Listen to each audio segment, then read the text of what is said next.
tonight the new warning about a threat to an electrical grid in the Northeast. ABC News obtaining a newly released intelligence bulletin revealing a potential plot involving a drone to disrupt an electrical grid in Pennsylvania. Here's Gio Benitez.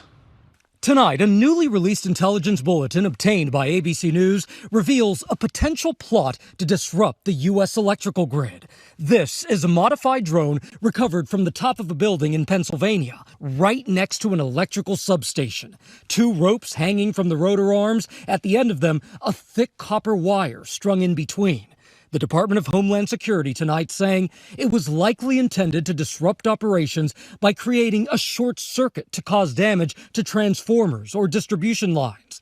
And concerned tonight that illicit use of drones over energy infrastructure and other potential targets is only growing. Drones are very difficult to detect and even harder to defend against. And there are so many targets, critical infrastructure, power plants, dams, water purification plants, that it makes it almost impossible to defend everyone. The July 2020 incident did not lead to any disruption of the electrical grid, but officials believe it is the first time a drone has likely been used to try to deliberately damage our energy infrastructure.